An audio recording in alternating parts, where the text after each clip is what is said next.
My name is Victor Furman. Some call me the Voice.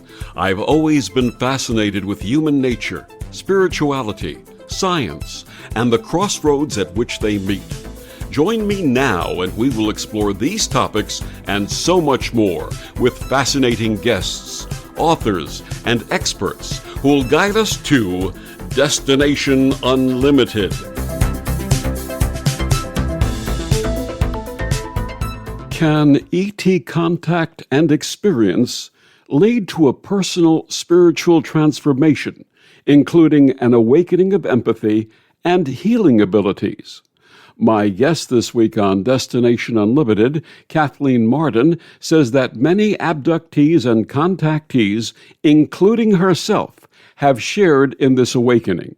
Kathleen Marden is a leading ufologist who since 1990 has been researching the perplexing nature of UFOs and the non-human entities associated with highly advanced aerial vehicles, not through the work of others, but via her own groundbreaking research, investigation, and experimentation. Kathleen Marden's insatiable interest in UFOs and ET contact began in 1961 when her aunt and uncle, Betty and Barney Hill, had a close encounter and UFO abduction in New Hampshire's White Mountains. Since 1991, she's volunteered for the Mutual UFO Network in various positions, such as Director of Field Investigator Training and Founder-Director of their Experiencer Resource Team. Her website is kathleen-marden.com, and she joins me this week to share her experience and the new second edition of her best-selling book, Forbidden Knowledge, a personal journey from alien abduction to spiritual transformation. Please join me in welcoming back to Destination Unlimited, Kathleen Marden. Welcome back, Kathleen. Well, thank you. It's great to be with you again. And it's so wonderful to have you with us. Let's start out by talking about your background. You're the author of 8 books on UFOs and ET contact. When did your interest in this begin? And what led you to become a spokesperson for your aunt and uncle Betty and Barney Hill? Well, my interest began on September 20th, 1961. My aunt and uncle had arrived home that morning after having a close encounter with a craft the previous evening, an unconventional craft. And my uncle had observed figures on the craft who he believed were non-human. And so that is when my interest developed. My aunt called my mother. Within a couple of days, we went and I heard the story for myself. I saw some of the evidence, the shiny spots on the trunk of the vehicle that had not been there the day before, but were there when they arrived home. And there was a magnetic field around those spots. There was so much evidence, and I always maintained an interest in this fascinating mystery that my aunt and uncle had that profoundly impacted them. And as years went on, I had a professional career, but then I developed an illness, an incapacitating illness, and I decided I needed some intellectual stimulation. What could I do since I couldn't work full time in my profession? And I thought, well, I've always wanted to be a writer. That's what I thought I might do after college. But my Aunt Betty had told me, oh, you'll never make a living as a writer. Become a social worker like me. You'll have a pension. And she loved that job. And so that's what I studied in college. But I decided to go back and try writing because I had nothing to lose and maybe a little bit to gain, according to what she had told me previously. So I did begin writing, investigating and writing about my aunt and uncle's case because Betty was still alive. So I could question her. I could go along the close encounter route with her. I attempted to find prosaic explanations for everything that I knew about the case, and in the end, I couldn't. But I ended up becoming the executor and trustee of Betty's and Barney's estate. Well, particularly Barney had died at age 46, so now it was Betty's estate. And when she died in 2004, I became the official spokesperson. She had trained me. Of course, I had done my own study. I knew the accurate story of what had occurred. I knew about the evidence, the scientific evidence. I had all of her files. And from those files, her will asked me to compile selectively the files that I wanted to go into an archival collection at the University of New Hampshire. So I did that.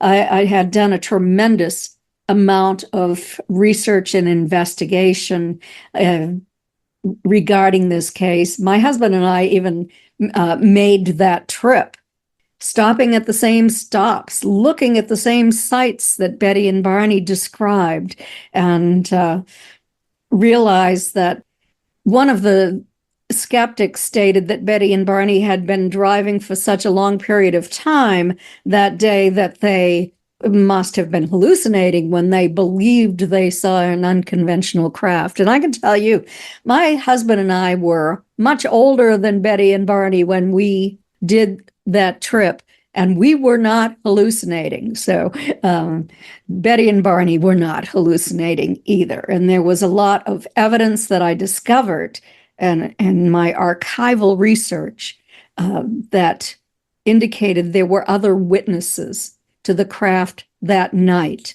I did a comparative analysis of their statements. Betty knew I was writing this book. I thought that initially it would be about, it would be a biography of her life, but it ended up being captured, the Betty and Barney Hill UFO experience. And that was the first book that I wrote with, and Stanton Friedman agreed to contribute a couple of chapters and the forward to the book as well. So I updated that book in 2021. I wrote a chapter on Stanton, and I corrected some errors that I had found in the book. And then I wrote a chapter on all of the updated scientific analyses of the physical evidence in that case as well. So I was very proud of that book and very proud to be the spokesperson for Betty and Barney. For the very few who are not familiar with their story, please share what happened. My aunt and uncle went on a vacation. It was a short surprise vacation given by Betty to Barney in September 1961. She, as I said, was a social worker for the state of New Hampshire. He worked for the post office. He took a few days off, and they went to Niagara Falls. And from Niagara Falls, they went on and toward the Thousand Islands and in upstate New York, southern Ontario. And they stopped in that region for the night, 112 miles from Montreal. The following day, they drove to Montreal, were tourists around Montreal. And as they were leaving late in the afternoon, there was a lot of traffic. People were getting out of work. Barney made the decision not to stay in Montreal, but to head back to New Hampshire, thinking that if they grew tired, they'd stop along the way. So they proceeded along the roads that I was able to retrace, even though there are super highways now. My husband and I drove on the older roads because I wanted to retrace their entire route, estimating the time that it took them and to be able to describe what they had observed. So they drove through Quebec down to Vermont and on to New Hampshire, stopping in Colebrook in northern New Hampshire, stopping for gas, filling up their car, and then they proceeded south. And when they were just past Lancaster, New Hampshire, they observed a new light in the sky. And what attracted Betty to this is that it was traveling upward. It reminded her of a falling star, but it couldn't have been because of its trajectory. And she watched it as it grew larger and larger in the sky. And shortly, she asked Barney to stop the car to get a better look at it. They did. It was unconventional in nature.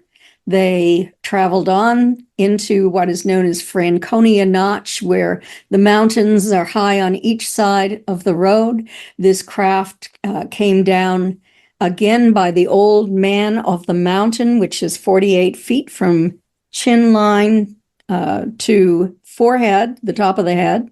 It's a rock outcropping.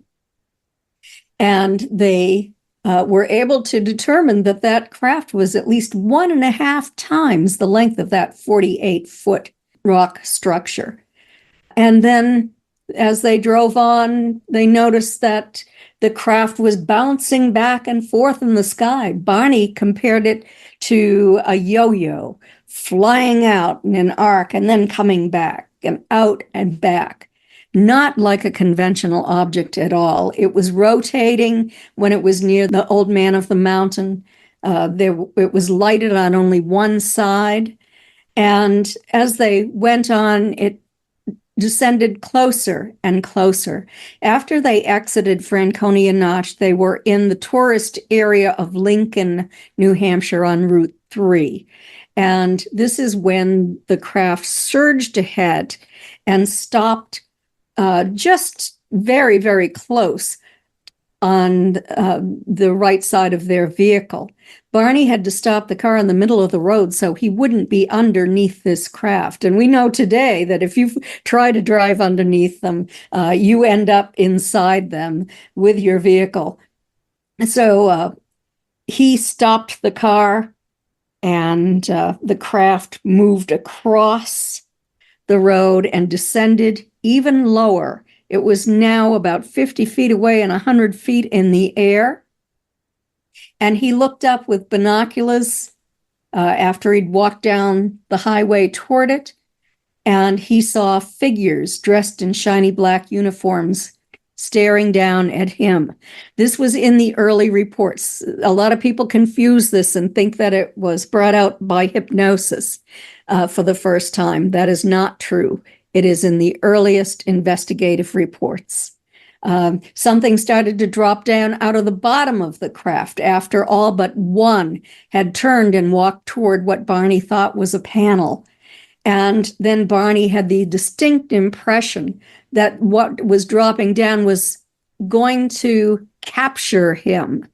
And he became terrified. He pulled the binoculars away from his eyes and ran back to the car. Betty heard his feet pounding on the pavement. He entered the car and threw the binoculars on the seat, telling Betty that they had to get out of there or they were going to be captured. He went speeding down the highway, and he had noticed that the craft was coming in his direction. He and Betty soon heard a series of code-like buzzing sounds striking the trunk of their vehicle. It caused their car to vibrate and for a tingling sensation to pass through their bodies. The next thing they knew, they were 30 to 35 miles down the highway. They heard a second series of buzzing sounds, and this time they didn't see the craft, but their full conscious recall returned. They remembered that they'd found themselves on a dirt road with tall trees all around. They remembered a roadblock. They remembered a fiery orb that seemed to be sitting on the ground, and they resumed speaking. They had not talked to one another during this entire time from the initial code-like buzzing sounds. And they drove home. They wanted to report this to a police officer. They wanted to find a coffee shop that was open. Nothing was open. They anticipated that they'd arrive home between 2 and 3 in the morning, but it was 5:16 when Betty went into the house, realized that her watch was no longer running, set it for that time in the morning and wound it, but her watch never worked again. Today, I have her watch, and there is some kind of a substance inside the face of that watch that covers about half of it. It's green and it's speckled. And also, her dress was torn in several places. Barney's dress shoes were so deeply scraped he had to buy new shoes. The binocular strap was broken. Those spots were on the trunk of the car where they had heard the buzzing sounds the previous evening. And it bothered Barney terribly, more so than Betty. And I think that's because Barney saw those non-humans. Betty did not. She was not the one who went to that close encounter field. And she was in the car. The door was open, so the interior light was on, so Betty couldn't see what Barney was doing as he was standing in that close encounter field. Eventually, this had such an impact upon Barney that he developed physiological symptoms, bleeding ulcers that sent him to the hospital, life-threatening condition. And he was suffering from symptoms of traumatic stress. And so he was referred to Dr. Benjamin Simon eventually. And 27 months after this occurred, he and Betty met with Dr. Simon, and he underwent his first hypnosis session. Dr. Simon saw them separately, and he reinstated amnesia at the end of each session. And this is why I was able to do a comparative analysis of their separate statements under hypnosis, because they were not able to remember what they had stated to Dr. Simon until the last 2 months. He saw them for 6 months, but it's during the last 2 months that they were able to listen to what each of them said, to discuss it, and to incorporate these memories into their psyches and overcome the fear and anxiety that they both experienced. You have devoted years of painstaking investigation of the Hills anomalous events and archival research on their UFO abduction case. Shockingly, Dr. Stephen Greer recently claimed it was not a case of true alien abduction, but rather a covert U.S. Air Force program to abduct citizens and garner DNA from them. What was your reaction to his claim, and how did you respond? My initial reaction, I should say, was to think that Dr. Greer must have received false information from a disinformant. I know that he is interviewing many, many people who are whistleblowers or claim to be whistleblowers. And I know also that he makes a living doing this. So he's a perfect target for government disinformation. And that's what I believed must have occurred, because I know that he's a very good researcher. I have a lot of respect for him. I've followed him for years. I even have his app on my phone. And but I knew that somehow he had received false information. And I wrote and gave him the facts, because on that interview that I listened to, he stated that his knowledge was from a book that was written in 1966. He apparently knew nothing about my years of research and the scientific evidence for all of this, and the work that Stanton Friedman did with Marjorie Fish, who was a brilliant woman and an amateur astronomer who spent years looking for the stars on a map that Betty had sketched for for Dr. Simon that she had observed on board that craft. And Marjorie was able to identify the stars on that map. And there was a recent update of this. And still, the new researcher, an astrophysicist student, was able to use 2,500 models looking for stars with exoplanets. And she said that Marjorie Fish's research was the most accurate that she had been able to find in those about 2,500 models that she researched using a computer.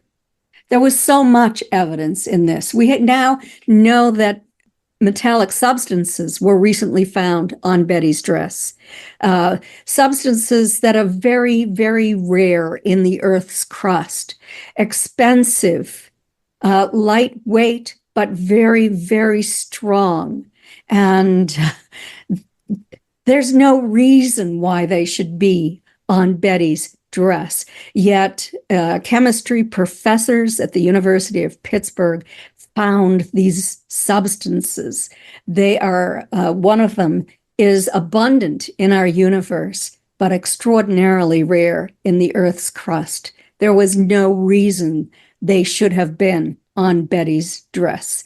There's a lot more that I've written about these more recent findings. And I wanted Dr. Greer to know this because I didn't want him to be criticized or made to appear like a fool for believing false information. So I tried to help him. That was my response to him. And how did he respond to your help? I have reached out to him via the internet, and I have also written a 2-page long letter to him, a very nice letter, and I have not received a response. Any idea what made him bring out this claim at this time? I have no idea. Alrighty, very sad, actually. It is sad. My guest is Kathleen Marden. We're going to be talking about her book, Forbidden Knowledge, A Personal Journey from Alien Abduction to Spiritual Transformation, 2nd edition. Kathleen, please share with our listeners where they can get all of your books and find out more about you and your work. All of my books are available in multiple formats on Amazon.com. Also, most are available. The last 2 are not most recent, but the others are available on Barnes & Noble and on other online bookstores. If you'd like an autographed copy and you live inside the United States, then you can go to my website at Kathleen-Marden, Marden.com, and you can purchase autographed copies there. I give a good discounted price. The shipping is included in the price.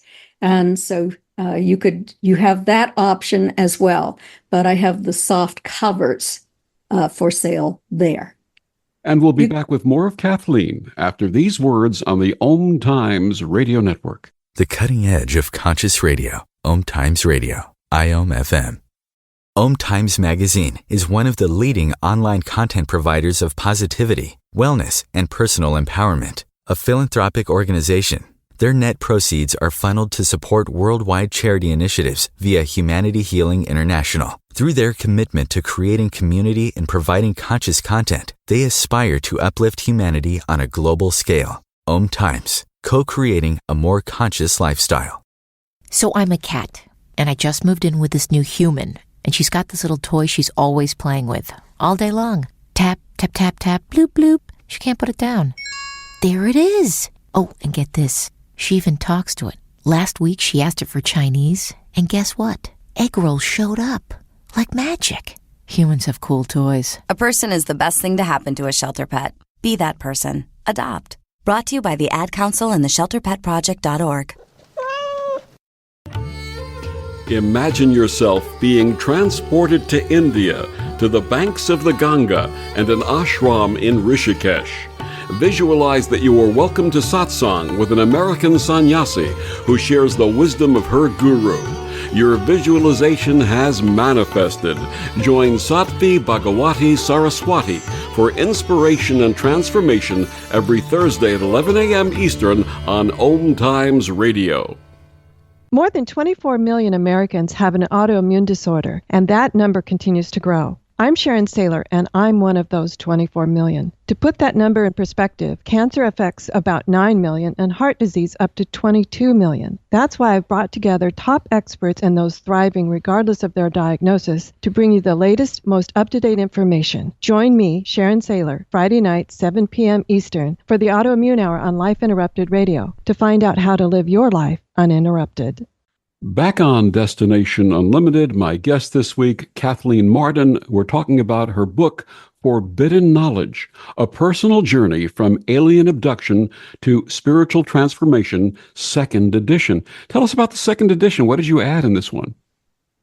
The second edition contains a lot of information that I just simply could not put into the first edition. So they're two different books. There's a slight overlap there, but I focused more on my relationship with my Aunt Betty Hill, the work that we did together, the research. I had never mentioned that I began working with her way back in the 1980s. And then I joined the Mutual UFO Network in 1991 and became an investigator and held several positions in that organization. I talked about Bud Hopkins in my book, talked about the progression of what I learned as I went deeper and deeper and opened my mind more in my investigations. Because I started out very much as a nuts and bolts kind of researcher. It was everything was based on physical evidence. I needed to have something that you could hold in your hands or you could have analyzed in a scientific laboratory. But I began to see that this phenomenon extended beyond the nuts and bolts. And there were so many parts of this that were, for example, interdimensional, that even broached upon the paranormal, and I knew that the paranormal and UFO studies were always at sword's point with one another. They did not want to incorporate any information from the other into their own. And so, but there was so much overlap there as I did investigations of ET contact and all of the different types of contact with non-human entities. So that's in the book. There's a lot on the studies that I have done. I've worked on 3 major investigations on experiencers. The first was with 75 people. Denise Stoner and I worked on this to find commonalities that experiencers shared. The second one was the Edgar Mitchell Free Foundation's experiencer survey. And I worked on that with Ray Hernandez and with several PhD social scientists and physical scientists who worked on this study. We had a statistician do our statistics when we had 3,400 responses. And this was a massive, massive study.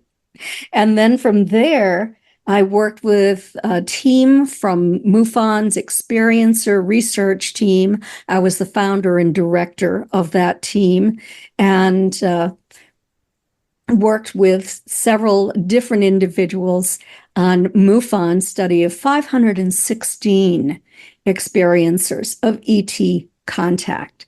And so I had all of this vast knowledge of I had compiled from the different studies that we had done to find out what those commonalities really are, and so much more. We had open-ended questions, plus we had questions that where we could acquire statistics. We do a statistical analysis, and MUFON study had two parts.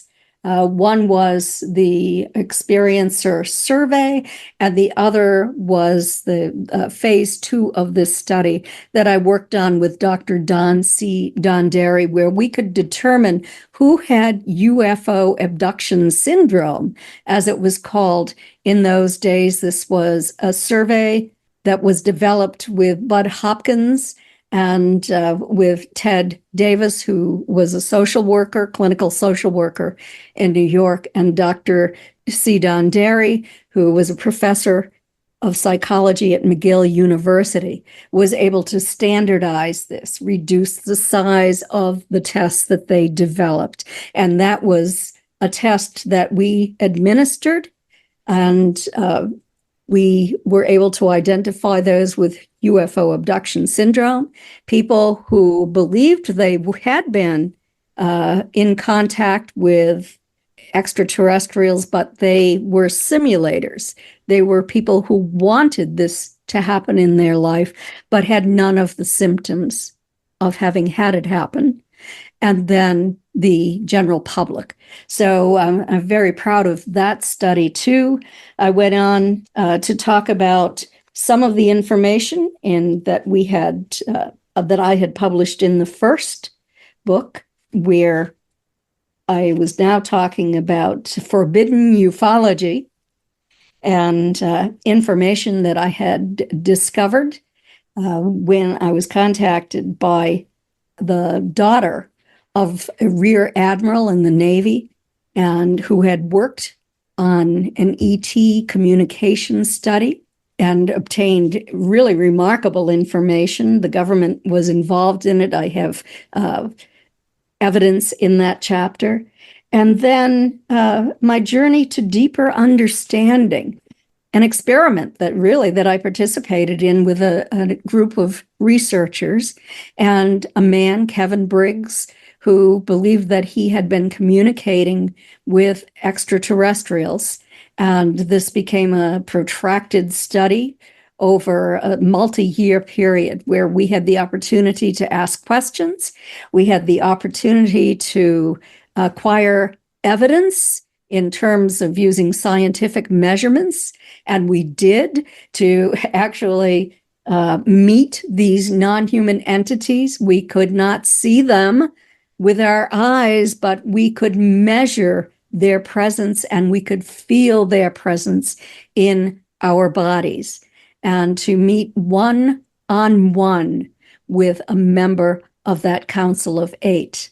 So we learned a tremendous amount of information from them regarding consciousness, spirituality, where they were from, what dimension they were from, what it was like for them coming here, what their concerns were.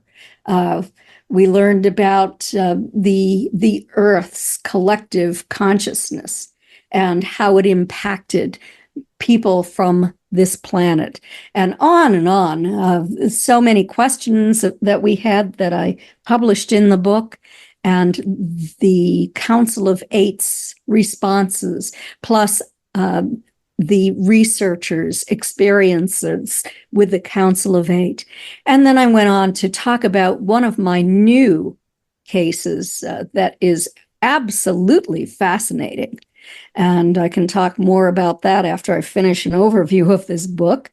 And I went on to talk about the people in this field that I really admired greatly. My Aunt Betty Hill, who was so badly criticized, not only by disinformants, but by ufologists who believed the disinformants. She was a brilliant woman, and she carried out experiments where she was able to discover a great deal of information And all of that information she presented to ufologists, respected ufologists, and they just said, she's not scientific. That's only clutter in the sky, or that's only insects, or whatever. But I found out that Betty actually was sending this film off to a laboratory for analysis, and that they did a frame by frame analysis. And these were real, unexplained phenomena. And we're going to talk a little bit more about each of these topics, but I want to talk about this one. You wrote of your family's distressing paranormal experiences that began when your aunt was collaborating with that team of scientists, Yes. co-physic experiment, and a craft landed on your grandparents' farm. Tell us about what occurred and when. The craft landed in April, I believe it was, of 1966. It left physical trace evidence on the ground. It was observed by two different people. And after that occurred, we started to have paranormal experience in my childhood home that we had not had previously. There were light orbs that seemed to have intelligence, that were suddenly jutting around the room here and there, coming toward people. We had poltergeist activity. Let me give you some examples. Some of the stories that I put into Forbidden Knowledge, second edition. When I was in college, I had a boyfriend, and my parents invited him to spend the night at my childhood home and during the summer, and to go on our cabin cruiser deep sea fishing with us the following day. Well, that night, in the middle of the night, suddenly he started yelling and screaming, and he ran out of his room. It woke my mother up. It woke me up. My mother ran in our direction. And what had happened is he was sleeping, and coat hangers had lifted out of my brother's closet. He was in my brother's room. My brother was away during the Vietnam War. He was in the service. And they landed on top of his sleeping body and scared the daylights out of him. And he refused to go back into that room. And that's just one of the things that happened. Years later, I was getting divorced. I had two young children, and we were staying at my mother's home. And my young son woke me up during the night. I was in the room next to his. And again, this was my brother's room. And he was having a spirited playtime in that bedroom that night. And he was running around and he was giggling. And I ran into the room, and the nightlight was on. And there I saw an orb. And this orb appeared to have intelligence. And as my son would run and jump into the air trying to hit this orb with his hand, the orb seemed to be gleeful. I could sort of sense this coming from it, and it would just move away, and then it would move toward him again, and they were playing, and I scooped him up, and I closed the door and ran into my bedroom with my son, and was determined that we were going to put the covers over our heads and sleep there for the night. Little did I know in that time frame that orbs can pass through walls, and little did I know that orbs can actually manifest as ETs, that they can just sort of pop into extraterrestrials. That happened in the case of the Reed family, when Tom Reed and his brother were children, and they were taken. So fascinating phenomena, but during my college years, I was denying that any of that could be real, because in my psychology classes, I was taught that this was simply not possible. And then later, I discovered that psychologists were the most conservative of any profession in a university, that physical scientists were much more likely to believe in UFOs. So that was an eye-opener too. But those are a couple of examples of the paranormal experiences that we had in my childhood home. And you also lived with your Aunt Betty after Barney's death in 1969. You wrote of unusual occurrences in her home. Please give us an example. Yes, Barney died, and Betty had been contributing to my housing at college. And since Barney had died, the income was reduced, so I went to live with Betty and drove Barney's vehicle back and forth to school. Now, Betty had been talking about harassment taking place in her home, that there was some kind of what I believe was a psychological operation against Betty. They wanted her to keep her mouth shut, and they wanted her to look like she was paranoid. But I saw these things with my own eyes. On one of these occasions, she had prepared her taxes, and she had them ready to take to her accountant. And when she went to pick them up to take them, they were missing. And so she had to go to a great deal of work to obtain all of those records, because she owned an apartment house, and she had to obtain the records for each of those apartments, plus the royalties on the first book that she had written. And so this was a lot of work for Betty. She did that work, and then after she had done that, her tax information returned to her apartment. It wasn't in a container. It was scattered in a trail throughout her apartment. Just, I believe, a psychological operation to upset Betty. There were other things that happened as well. I was living in the basement apartment, and I was at home studying. We kept the doors open between her apartment and mine. There was only one entrance and one exit. So I was down there studying, and I heard someone enter Betty's home. And I thought, oh, Betty must be home for lunch. And so I went running up the stairs to greet her, and she wasn't there. So I looked around, called for her, figured, oh, she must have just stopped in for a moment and had left again.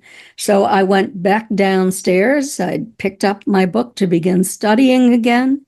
And I heard crash, bang, boom, footsteps hitting the floor very hard. I ran up the stairs as fast as possible. Her closet door was open, and there was a baseball bat on the floor. The front door to her apartment was open. The front door to the apartment building was open. The gate was open, and there was a man dressed in a suit running down the street. I couldn't catch him, but I think I was actually frightened of catching him. So, just her home was entered, another entrance to do something. I don't know what he was going to pull. I'm glad that I didn't open that closet door and get hit with that baseball bat. And that was evidence to me that something strange was happening to Betty. And I believe that it was a psychological operation being carried out, maybe by a 3-letter agency. My guest, Kathleen Marden, her book, Forbidden Knowledge, A Personal Journey from Alien Abduction to Spiritual Transformation, Edition 2. We'll be back with more after these words on the Om Times Radio Network. Humanity Healing International is a small nonprofit with a big dream. Since 2007, HHI has been working tirelessly to bring help to communities with little or no hope. Our projects are not broad mandates, nor are they overnight solutions, but they bring the reassurance that no one is alone and that someone cares. To learn more, please visit humanityhealing.org. Humanity Healing is where your heart is. Hello, I'm Sandy Sedgbeer, host of Times Magazine's flagship radio show, What is Going On? My passion is sifting through information, research and innovations from new thought teachers, speakers and researchers pushing back the boundaries of what we know about life, energy, metaphysics and the universe. I love shifting perceptions about who we are, why we're here, and how quickly impossible becomes normal when we open our minds, expand our awareness, and accept that the only limits that exist are those we place upon ourselves.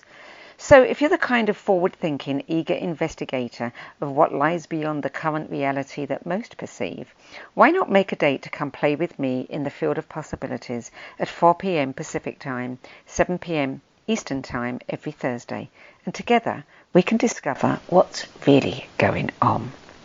If I could be you, and you could be me, for just 1 hour, if you could find a way to get inside each other's mind, walk a mile in my shoes. Walk a mile in my shoes. Walk a mile in my shoes. We've all felt left out, and for some, that feeling lasts more than a moment. We can change that. Learn how at belongingbeginswithus.org. Brought to you by the Ad Council. Walk a mile in my shoes. Back on Destination Unlimited, my guest this week, Kathleen Marden. We're talking about her latest book, Forbidden Knowledge, A Personal Journey from Alien Abduction to Spiritual Transformation, second edition.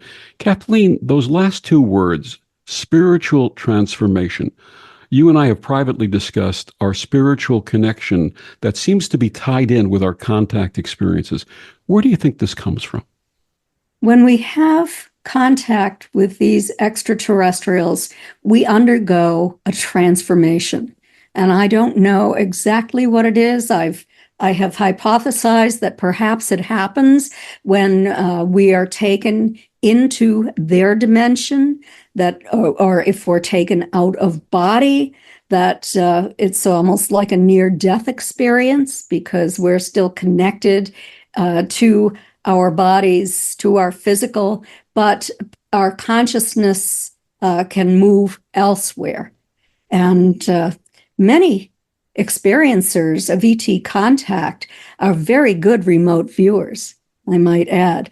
But when we asked questions about religious belief and spirituality on our MUFON study, we discovered that 86% of the abductees who participated, those with the UFO abduction syndrome, had become more spiritual.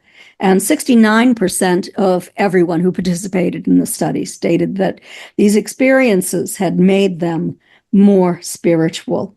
55% of the abductees had near-death experiences as well. So there's this connection sort of to the beyond, where so many experiencers have the ability to communicate with deceased family members, at least shortly prior to the death or shortly after their death.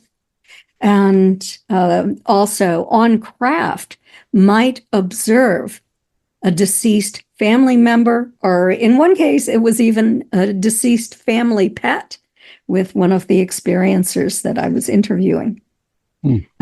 Pretty amazing, that increase in spirituality and also becoming empathic.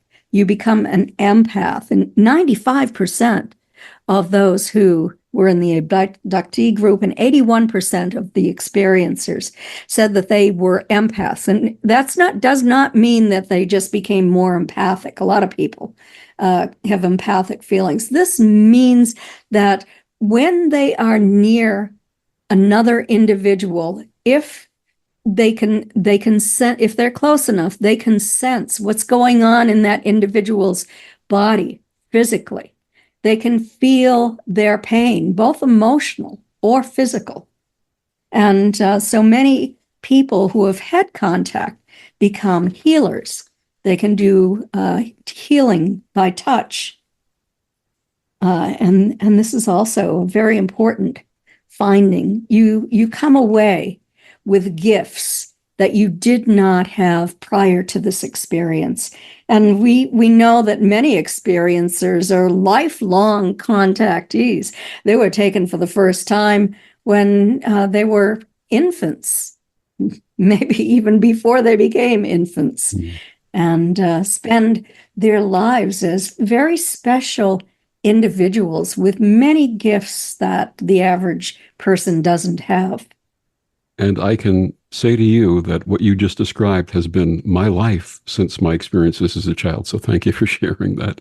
Oh, you're welcome. You had touched earlier upon the Council of Eight. You wrote you received evidence that this group of non-human intelligences with personalities. Give us an example or two of the evidence you collected from them.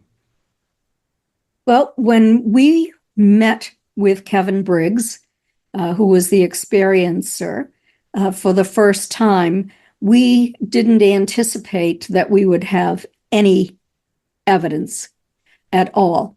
But we had a laser thermometer to measure heat differences in the room.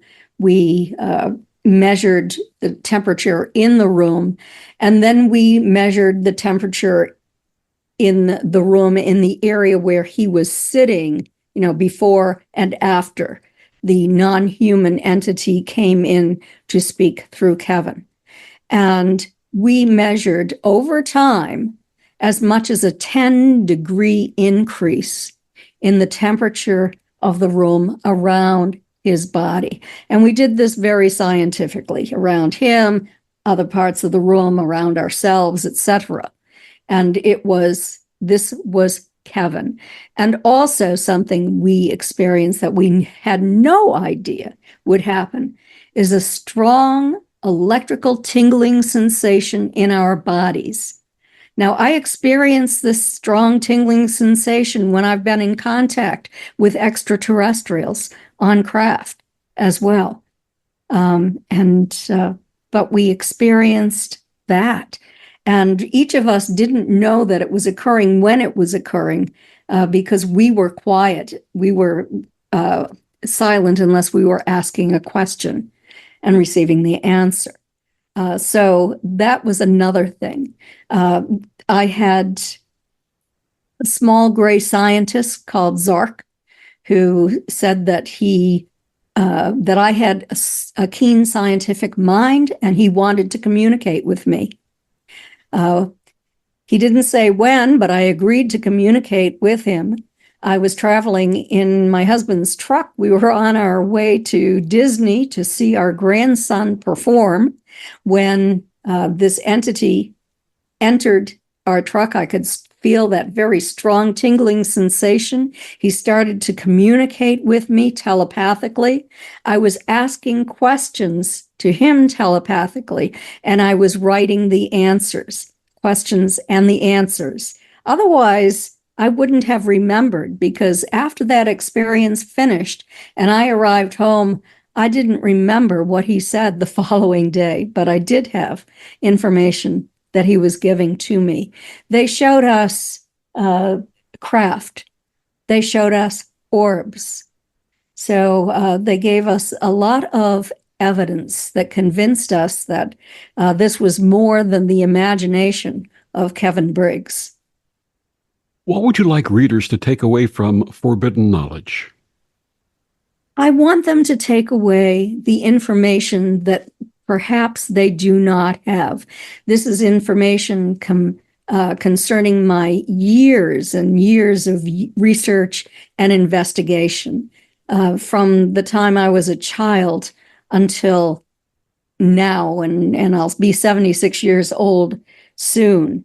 My life, how my aunt and uncle's experience impacted me personally, and how my contact with the unknown impacted me, what I've learned, what I learned about Admiral Knowles and Wilbert Smith from the Canadian government in their contact experience and experiments that they did, and the information that was given to me. I thought initially that I would never reveal that study that I participated in, that experiment, but it became my priority over time because the information that was shared with us was scientific and specific and gave us great insight into the knowledge that these non-humans had. My guest, Kathleen Marden, her latest book, Forbidden Knowledge, A Personal Journey from Alien Abduction to Spiritual Transformation, 2nd edition. Kathleen, please share with our listeners where they can get your books and find out more about you and your wonderful work. Autographed copies of all of my books are available at Kathleen-Marden, Marden.com.